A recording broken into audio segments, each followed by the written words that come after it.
مجھے امام نوکر نہیں چاہیے، مجھے میری قوم کے لیے سید چاہیے، سادات چاہیے۔ یا تو آپ چور ہیں یا آپ ایماندار ہیں۔ اگر آپ چور ہیں تو آپ کے لیے شارٹ کٹ کھلے ہوئے ہیں، لیکن عزت کے راستے بند ہیں۔ آپ ملی ہمدردی کا اظہار کرتے ہیں، ڈرامے بازی کرتے ہیں مجلسوں میں بیٹھ کے کہ مسلمانوں کے ساتھ یہ ہو رہا ہے، یہ ہو رہا ہے، یہ ہو رہا ہے، یہ واقعی فکر مند ہے۔ آپ میں انقلاب نہیں آئے گا تو پھر قوم میں کیسے انقلاب آئے گا؟ انقلاب آئے گا تو تعمیر ملت ہوگی۔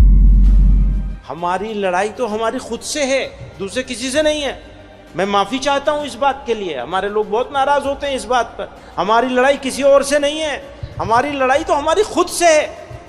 ہم کہاں کھڑے ہیں؟ جو قوم جذبات پر فیصلے کرے گی ریالٹی کو اگنور کر کے، وہ قوم کامیاب کیسے ہوگی؟ اور سنیے، یہ دنیا نہیں ہے، یہ آپ کا دین ہے، یہ آپ کی آخرت ہے، یہ آپ کی موت ہے، یہ خدا کے سامنے عزت کے ساتھ کھڑے ہونے کا موقع ہے یہ آپ کے لیے۔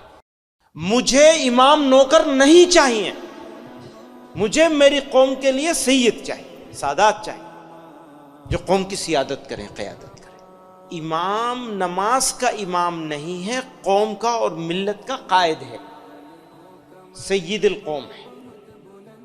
اب سید قوم کو خادم بننا پڑے گا تو سید قوم ہوگا۔ اس نے امامت تو کر لی، سیادت چھوڑ دی۔ سیادت چھوڑ دی تو قیادت بھی گئی اور امامت بھی نوکری ہو گئی۔ ضرورت ہے انقلاب کی، اور انقلاب آتا ہے افراد سے۔ افراد کو تیار کرتے ہیں قائدین، اور قائد نکل کے آتے ہیں ملت میں سے۔ یہ تو بہت قیمتی آدمی ہے، یہ آپ کو فری میں مل گئے۔ 1 مہینے کا 20 لاکھ روپے ان کو یہ چارج کریں تو سستا ہے، پھر بھی سستے ہیں، کیونکہ جو اسپرٹ یہ پیدا کر سکتے ہیں بشرطے کہ ریسیور ہو۔ کوئی آدمی چھلنی لے کے آئے گا تو بتاؤ اس میں روح افزا کیسے ٹکے گا؟ بندہ روح افزا بانٹ رہا ہے، آپ چھلنی لے کے کھڑے ہوئے تو کیا ملے گا آپ کو؟ تو آپ کے پاس برتن ہونا چاہیے۔ جتنا بڑا برتن ہوگا اتنا زیادہ فائدہ اٹھا لیں گے۔ فیصلے ہمارے پاس، ہماری ملت کے پاس ایموشنز پہ ہوتے ہیں، ریالٹی پہ نہیں، حقائق کے اوپر نہیں ہوتے، بلکہ جذبات پر۔ جو قوم جذبات پر فیصلے کرے گی ریالٹی کو اگنور کر کے، وہ قوم کامیاب کیسے ہوگی؟ جذبات ہمیشہ عارضی ہوتے ہیں، غم اور خوشی، نفرت اور محبت، مایوسی اور ولولہ جوش، یہ سب زندگی کی ضرورتیں ہیں، لیکن یہ ساری چیزیں عارضی ہیں۔ فیصلہ جو ریالٹی کی بنیاد پر کیا جائے، حقائق کی بنیاد پر کیا جائے، اس کے لیے آپ کو لانگ ٹرم اسٹریٹجی بنانی ہی پڑے گی۔ میں اپنے سب ساتھیوں سے پوچھتا ہوں، مجھے یہ بتا دو کہ رات میں کتنی مرتبہ آنکھ کھلی بے چینی کی وجہ سے؟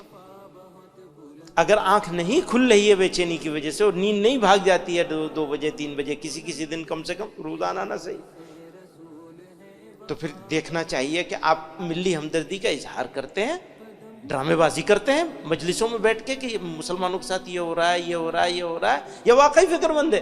اپنے آپ کو آزمانے کا، تولنے کا طریقہ ہے نا، تول لیجئے۔ کہاں کھڑے ہیں آپ؟ نہیں کھڑے ہیں تو وہاں کھڑا ہونا ہے۔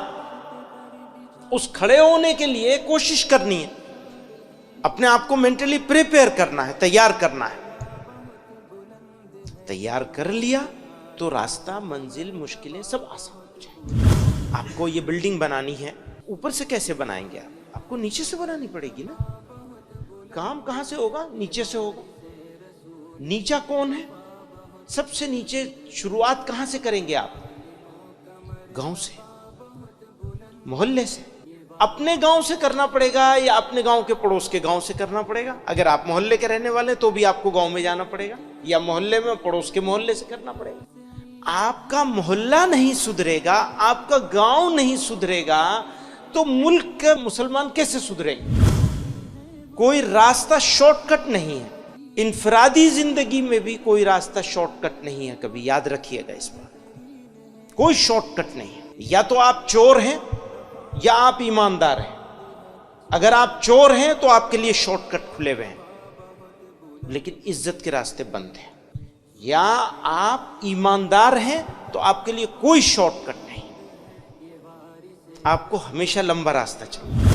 اچھا اگر ہم مسلمان نہ ہوتے خدا نخواستہ، پھر بھی ہم کو کامیاب ہونا ہوتا ظاہری زندگی میں دنیا میں، تو کیا کوئی راستہ شارٹ کٹ کا ہے دنیا کے لیے؟ دنیا داروں کے لیے، دنیا والوں کے لیے، غیر مسلموں کے لیے، کسی کے لیے شارٹ کٹ نہیں ہے۔ اور جو شارٹ کٹ مارتا ہے وہ چور ہوتا ہے۔ آپ اپنے دل کو ٹھیک کر لیجیے، دل ٹھیک ہوگا، منور زمان صاحب سے آپ فائدہ اٹھا سکیں گے، ورنہ فائدہ نہیں اٹھا سکیں گے۔ اور یہ اپرچونٹی بہت کم لوگوں کو ملتی ہے کہ ان کے جیسے لوگ مل جائیں۔ انہوں نے آپ لوگوں کی اور ملت کی ضرورت کو محسوس کر کے اپنی طرف سے پیشکش کری اور اویلیبل ہو گئے۔ موسم، ماحول، آرام، راحت، گھر، بچے، سسٹم سب چھوڑ کر کے آپ کے ساتھ آ کے بیٹھے۔ ناقدروں کو تو چیزیں ملا نہیں کرتی، آپ کو قدر کرنی پڑے گی۔ قدر کریں گے تو فائدہ اٹھا لیں گے، نہیں قدر کریں گے تو فائدہ نہیں اٹھا پائیں گے۔ اچھا ناقدروں کے مقدر میں اللہ تعالیٰ نے ہی مہر رکھ دی ہے، قدردان لوگ ہی فائدہ اٹھا سکتے ہیں، ورنہ تو بہانے ہزار ہیں۔ مجھے نزلہ ہو گیا، مجھے زکام ہو گیا، مجھے بخار ہو گیا، جی نہیں، ہماری لڑائی تو ہماری خود سے ہے، دوسرے کسی سے نہیں ہے۔ میں معافی چاہتا ہوں اس بات کے لیے، ہمارے لوگ بہت ناراض ہوتے ہیں اس بات پر۔ ہماری لڑائی کسی اور سے نہیں ہے، ہماری لڑائی تو ہماری خود سے ہے۔ ہم کہاں کھڑے ہیں؟ آپ بھی آئے تو اپوائنٹمنٹ مانگ کے آئے بنا، آپ کو خود سے ملاقات کے لیے اپوائنٹمنٹ چاہیے۔ خود سے ملاقات کا سب سے بہترین وقت وہ ہوتا ہے جب آدمی ذکر کر رہا ہو، بس اسی وقت ملیں گے ہم آپ سے۔ ہم اپنے آپ کو کہہ دیجئے کہ تم سے اب میں نہیں ملوں، کہہ سکتے ہیں۔ جن لوگوں کی یہ انشاءاللہ لمبی ہو گئی ان کو زندگی کا مزہ آ جائے گا۔ تکلیف میں مزہ ہے، آرام میں مزہ نہیں۔ آرام میں بہت مزہ ہے لیکن تکلیف میں اس سے زیادہ مزہ ہے۔ بولنے میں بہت مزہ ہے لیکن خاموش رہنے میں اس سے زیادہ مزہ ہے۔ کھانے میں بہت مزہ ہے لیکن بھوکے رہنے میں اس سے اور زیادہ مزہ ہے۔ تو یہ 4 لین ہائی وے ہے، اب کتنا تیز دوڑ سکو گے تمہارا کام ہوگا، ڈیپینڈ کرے گا تمہارے اوپر۔ کیا آپ کیا سوچتے ہیں؟ ٹائم پاس کر رہے ہیں یا زندگی میں انقلاب اور تبدیلی لے کر کے آنی ہے؟ آپ میں انقلاب نہیں آئے گا تو پھر قوم میں کیسے انقلاب آئے گا؟ انقلاب آئے گا تو تعمیر ملت ہوگی۔ اور سنیے، یہ دنیا نہیں ہے، یہ آپ کا دین ہے، یہ آپ کی آخرت ہے، یہ آپ کی موت ہے، یہ خدا کے سامنے عزت کے ساتھ کھڑے ہونے کا موقع ہے یہ آپ کے لیے۔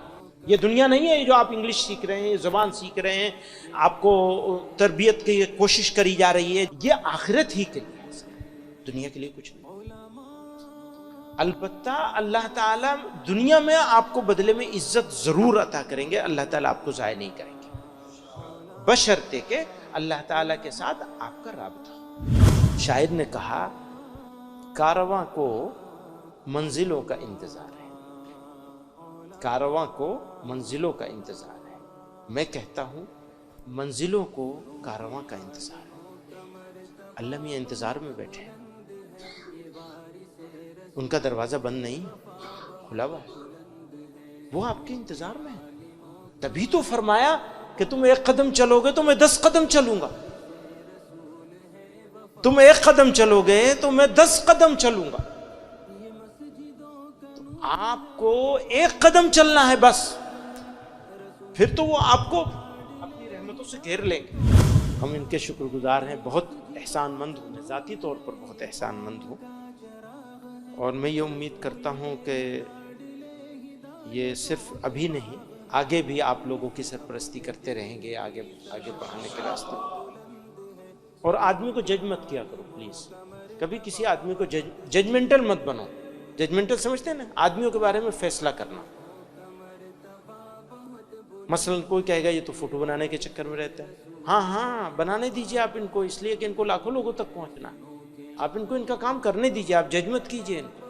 آپ یہ مت سمجھیے کہ یہ دنیا کے دکھاوے کے لیے کر رہے ہیں، آپ تو ان کے بارے میں وہی رائے رکھیے جو آپ اپنے بارے میں رکھنا چاہتے ہیں۔ دوسروں کو دیکھنا بند کر دیجئے، اپنے آپ کو دیکھیے۔ جو چیز آپ دوسروں میں تلاشتے ہیں وہ اپنے میں تلاشیے، اور جو اپنے بارے میں سمجھتے ہیں وہ دوسروں کے بارے میں سمجھنا شروع کر دیجئے۔